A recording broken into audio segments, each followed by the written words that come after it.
जय श्री राधे। पूज्य श्री सद्गुरुदेव भगवान के चरणों में प्रणाम। संत भगवान कहते हैं, भगवान श्री कृष्ण ने गीता जी में एक बहुत ही गहरी बात कही है। मनुष्य को अपना उद्धार स्वयं करना चाहिए। कोई दूसरा व्यक्ति हमारे स्थान पर साधना नहीं कर सकता। संत महात्मा गुरु और शास्त्र हमें रास्ता दिखा सकते हैं। वे बता सकते हैं कि भगवान तक कैसे पहुंचना है, लेकिन उस मार्ग पर चलना हमें स्वयं पड़ेगा। हमारे जीवन का सबसे बड़ा उद्देश्य केवल पैसा कमाना, पद पाना और संसार के भोग भोगना नहीं है। हमें यह मनुष्य शरीर मिला है भगवान की प्राप्ति के लिए, कर्म बंधनों से मुक्त होने के लिए। लेकिन दुर्भाग्य देखिए, हमारा अधिकांश समय संसार के पीछे चला जाता है। एक दिन ऐसा आएगा जब शरीर रोग से ग्रसित होगा, प्राण शरीर छोड़ने वाले होंगे। उस समय न पद साथ जाएगा, न रुपया पैसा, न संपत्ति, न रिश्ते नाते। मनुष्य अकेला जाता है और अपने कर्मों का बोझ साथ लेकर जाता है। इसलिए अभी से जागना आवश्यक है। कर्मों का फल अवश्य मिलता है।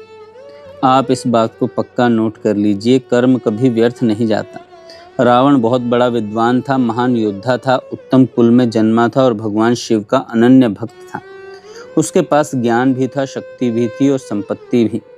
लेकिन उसका आचरण बिगड़ गया, कर्म बिगड़ गए।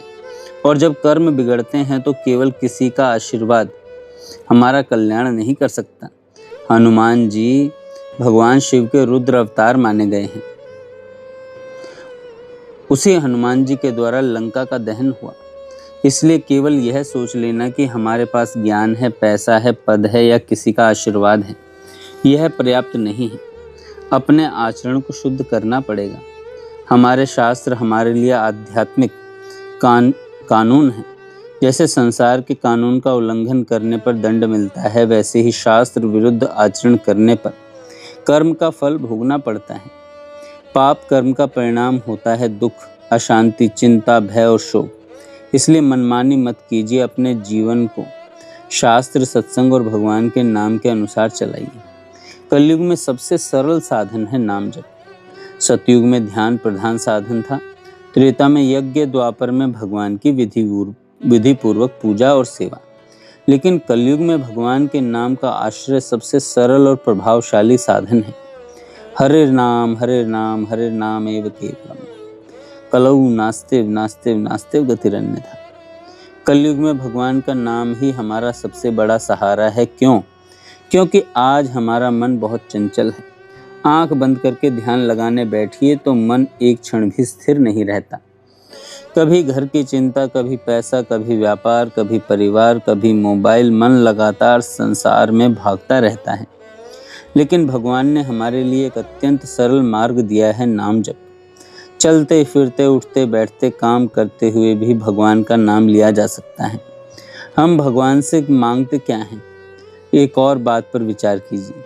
जब हम भगवान का नाम लेना शुरू करते हैं तब भगवान से मांगना भी शुरू कर देते हैं। भगवान मुझे ये दे दो, वह दे दो। लेकिन भगवान के नाम का जप केवल संसार की वस्तुएं मांगने के लिए मत कीजिए। भगवान से यह मांगिए, हे प्रभु मुझे अपने नाम में प्रेम दे दीजिए, मेरे मन को शुद्ध कर दीजिए, मुझे आपके चरणों से जोड़ दीजिए, संसार के बंधनों से मेरा उद्धार कर दीजिए। तुलसीदास जी ने कहा है, हरि नाम सुधा तजी सठ हट पियत विषय विष मांगी। भगवान के नाम रूपी अमृत को छोड़कर मनुष्य संसार के विषय रूपी विष को मांगता रहता है। जरा सोचिए, आज तक संसार का कौन सा भोग हमें स्थायी सुख दे पाया? भगवान श्री कृष्ण ने कहा, इंद्रियों से मिलने वाले भोग अंततः दुख का कारण बनते हैं। इसलिए आवश्यकता अनुसार संसार में रहिए, अपने कर्तव्य निभाइए, परिवार का पालन कीजिए, लेकिन सुख का अंतिम लक्ष्य संसार को मत बनाइए। समय बहुत तेजी से निकल रहा है। हमारे जीवन का एक एक क्षण समाप्त हो रहा है। मृत्यु कब आएगी हमें पता नहीं। कबीरदास जी कहते हैं, धनवंता सोई जानिए, जाके राम नाम धन होए। हमने संसार का धन तो बहुत इकट्ठा कर लिया, लेकिन क्या हमने राम नाम का धन इकट्ठा किया? आज हमारे पास बैंक बैलेंस हो सकता है, मकान हो सकता है, गाड़ी हो सकती है, लेकिन मृत्यु के समय इनमें से कुछ भी साथ नहीं जाएगा। साथ जाएगा तो केवल भगवान का नाम और अपने कर्म। छोटे से कर्म का भी फल मिलता है। महाभारत में मांडव्य ऋषि का प्रसंग आता है। बाल्यावस्था में खेलते खेलते उनसे एक जीव को कष्ट पहुंच गया था। आगे चलकर उन्होंने एक भयंकर दंड सहना पड़ा। उन्होंने यमराज से पूछा, मुझे यह दंड क्यों? तब उन्होंने उनके पुराने कर्म का स्मरण कराया गया। यह प्रसंग हमें समझाता है कि कर्म छोटा हो या बड़ा, फल अवश्य मिलता है। इसलिए नशा, छल, कपट, हिंसा, व्यभिचार, दूसरों को दुख देना और अनुचित तरीके से धन कमाना, इन सब से बचना चाहिए। मनुष्य शरीर अत्यंत दुर्लभ है, इसे केवल भोगों में नष्ट मत कीजिए। मुझे भगवान को प्राप्त करना है, मुझे अपने जीवन का उद्धार करना है, यह विचार साधक को लाना चाहिए। यही विचार हमें जगाना है। भगवान का नाम हमें बदल देता है। नाम जब केवल एक धार्मिक क्रिया नहीं है। जब भगवान का नाम निरंतर लिया जाता है तो धीरे धीरे मन शुद्ध होने लगता है। नाम जब से भगवान के प्रति प्रेम जागता है। नाम जब से पाप कर्मों से बचने की शक्ति मिलती है। नाम जब से भय और चिंता कम होती है। नाम जब से मन को शांति मिलती है। अभी हमें भगवान पराये लगते हैं और संसार अपना, लेकिन जिस प्रकार कोई बच्चा हमारे घर में वर्षों तक रहते रहते हमें अत्यंत प्रिय हो जाता है, वैसे ही भगवान तो अनंत जन्मों से हमारे स्वामी हैं।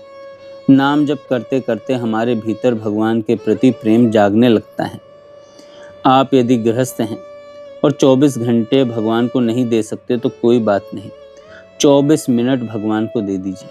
एकांत में बैठिए, मोबाइल दूर रखिए, कुछ समय आंखें बंद करके या भगवान के स्वरूप को सामने रखकर प्रेम से नाम जप कीजिए। श्री राम श्री राम श्री राम श्री राम, या अपने इष्ट भगवान का नाम, और दिन भर चलते फिरते, काम करते हुए, उठते बैठते भगवान का नाम लेते रहिए। धीरे धीरे आपको अनुभव होगा कि जिस मन को संसार में शांति नहीं मिल रही थी, वही मन भगवान के नाम में आनंद अनुभव करने लगेगा। हम यहाँ केवल संसार के सुख भोगने नहीं आए हैं, हम भगवान को पाने आए हैं। इसलिए आज से संकल्प कीजिए, मनमानी नहीं करेंगे, पाप कर्मों से बचेंगे, पवित्र भोजन करेंगे, अच्छा आचरण करेंगे, दूसरों का अहित नहीं करेंगे और प्रतिदिन भगवान के नाम का जप अवश्य करेंगे। क्योंकि अंत में सब कुछ छूट जाएगा, लेकिन भगवान का नाम ही हमारा सच्चा धन बनेगा। इसलिए आज से अपने जीवन का उद्धार स्वयं करने का प्रयास कीजिए। कुछ मिनट ही सही, लेकिन प्रतिदिन प्रेम से भगवान का नाम जप कीजिए। भगवान का नाम लेते लेते मन शुद्ध होगा, मन शुद्ध होगा तो आचरण शुद्ध होगा, आचरण शुद्ध होगा तो कर्म शुद्ध होंगे, और कर्म शुद्ध होंगे तो जीवन भगवान की ओर बढ़ने लगेगा। जय श्री राधे।